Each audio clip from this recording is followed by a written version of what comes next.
যে কবর জিয়ারত করার উদ্দেশ্যে কোথাও সফর করা যাবে?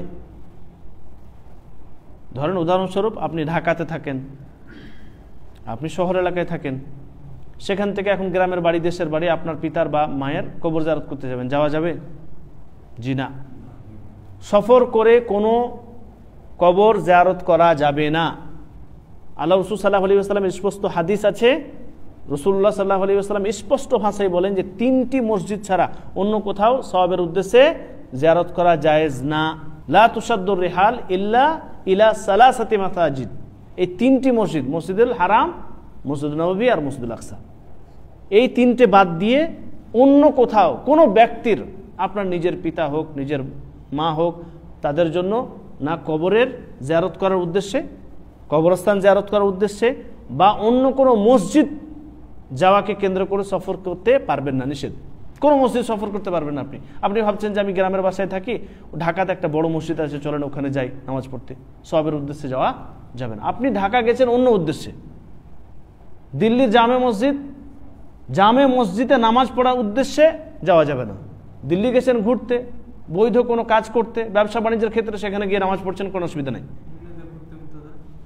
এমনি বৈধ কোনো কাজের উদ্দেশ্যে যে কোনো জায়গায় আপনি গিয়ে, সেখানে জামে মসজিদ আছে, সেখানে নামাজ পড়তে পারেন, কোনো অসুবিধা নেই। কিন্তু আপনি সেখানে সওয়াবের উদ্দেশ্যে সেই জামে মসজিদে, সেই দূরের মসজিদে সফর করে আপনি যাচ্ছেন, এটা জায়েজ না। অনুরূপভাবেই কবর জিয়ারত করার উদ্দেশ্যে কেউ যদি সফর করে কোথাও যায়, এটাও জায়েজ না। এমনকি আল্লাহ রাসূল সাল্লাল্লাহু আলাইহি ওয়াসাল্লামের কবর জিয়ারত করার উদ্দেশ্যেও কেউ যদি মদিনা যায়, তাও জায়েজ না। ভালো করে এটা কথা শুনে রাখুন, ভালো করে মনে রাখুন যে মদিনাও আপনি রাসূল সাল্লাল্লাহু আলাইহি ওয়াসাল্লামের কবর জিয়ারত করার উদ্দেশ্যে যেতে পারবেন না। কি উদ্দেশ্যে যাবেন? মসজিদুন নববীতে নামাজ পড়ার উদ্দেশ্যে। মসজিদুন নববীতে নামাজ পড়ার উদ্দেশ্যে আপনি গেছেন, সেখানে নামাজও পড়লেন, তারপর আপনি কবর জিয়ারত করতে পারবেন, কোনো অসুবিধা নেই। কিন্তু কবর জিয়ারত করা, ওই জন্য উদ্দেশ্য ঠিক হতে হবে। হ্যাঁ, উদ্দেশ্য ঠিক হতে হবে। ওখানে গিয়ে কবর জিয়ারত করতে পারবেন, ওখানে গিয়ে সবাই কবর জিয়ারত করতে পারবেন, এতে কোনো সন্দেহ নাই। বাকি কবরস্থানও জিয়ারত করতে পারবেন, আল্লাহ রাসূল সাল্লাল্লাহু আলাইহি ওয়াসাল্লামের কবরও জিয়ারত করতে পারবেন, কিন্তু উদ্দেশ্য আপনাকে ঠিক করতে হবে। অনেকেই আমরা বলি সফর করার আগে রাসূল সাল্লাল্লাহু আলাইহি ওয়াসাল্লামের জিয়ারত করে আসি, কবর জিয়ারত করে আসি। মদিনা যাচ্ছি কি উদ্দেশ্যে? রাসূল সাল্লাল্লাহু আলাইহি ওয়াসাল্লামের কবর জিয়ারত করার উদ্দেশ্যে। এই কথা আমরা অনেকে বলিই না যে মসজিদ নববীতে যাচ্ছি। উদ্দেশ্য হতে হবে আপনার ক্লিয়ার। উদ্দেশ্য হচ্ছে মসজিদ নববীতে নামাজ পড়ার উদ্দেশ্যে আপনি মদিনা যাচ্ছেন, এবং সেখানে গিয়ে আপনি আল্লাহ রাসূল সাল্লাল্লাহু আলাইহি ওয়াসাল্লামের কবর জিয়ারত করুন, বা সেখানে সোহাদায়ে উহুদ পাহাড়ের প্রান্তে যে সোহাদা একরাম আছেন শাহিদ, তাদের কবর জিয়ারত করলেন, কোনো অসুবিধা নেই। তো আপনি যদি মদিনায় যান এই উদ্দেশ্যে যে সেখানে গিয়ে আপনি বাকি কবরস্থান জিয়ারত করবেন, আল্লাহ রাসূল সাল্লাল্লাহু আলাইহি ওয়াসাল্লামের কবর জিয়ারত করবেন, তাহলে জায়েজ না, সফর করা জায়েজ না। কিন্তু আপনি মসজিদুন নববীতে সওয়াবের উদ্দেশ্যে, নামাজ পড়ার উদ্দেশ্যে সেখানে যদি জিয়ারত করেন, তাহলে জায়েজ আছে, এতে কোনো সন্দেহ নেই। ওখানে যাওয়ার পর আপনি যে কোনো কবরস্থান জিয়ারত করতে পারবেন, জায়েজ আছে ইনশাআল্লাহ। বুঝা গেল? এখানে উদ্দেশ্য ক্লিয়ার হলেই সমাধান।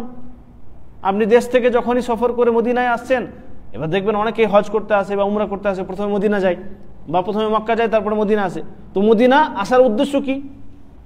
জিজ্ঞাসা করবেন রাসূল সাল্লাল্লাহু আলাইহি ওয়াসাল্লামের কবর জিয়ারত করতে যাব, এই কথাই বলবেন। ভুল, এটা ভুল। আপনি ওখানে কবর জিয়ারত করবেন, ঠিক কথা, এতে কোনো অসুবিধা নেই যে কবর জিয়ারত করতে পারবেন না, নিষেধ। আপনি শুধুমাত্র উদ্দেশ্য ঠিক করে নেন, কারণ রাসূল সাল্লাল্লাহু আলাইহি ওয়াসাল্লাম নিষেধ করেছেন কোথাও সফর করতে পারবেন না 3টি মসজিদ ছাড়া। এই 3টি মসজিদেই আপনি যেতে পারবেন, কারণ এই 3টি মসজিদে সওয়াব আলাদা আছে, তাই না? অন্যান্য মসজিদে নামাজ পড়ার থেকে অধিক সওয়াব আছে। ফলে এই 3টি মসজিদ, মসজিদুন নববী, মসজিদুল হারাম আর মসজিদুল আকসা, এই 3টি মসজিদ আপনি সফর করে যেতে পারবেন। তো মসজিদুন নববীতে আপনি নামাজ পড়ার উদ্দেশ্যে, সওয়াবের উদ্দেশ্যে সেখানে নামাজ পড়ার উদ্দেশ্যে যাচ্ছেন, সেটা জায়েজ আছে। কিন্তু কবর জিয়ারত করার নিয়ত যেন না হয়, ওখানে গিয়ে আপনি কবর জিয়ারত করবেন, এতে কোনো অসুবিধা নেই, জায়েজ আছে। বোঝা গেল?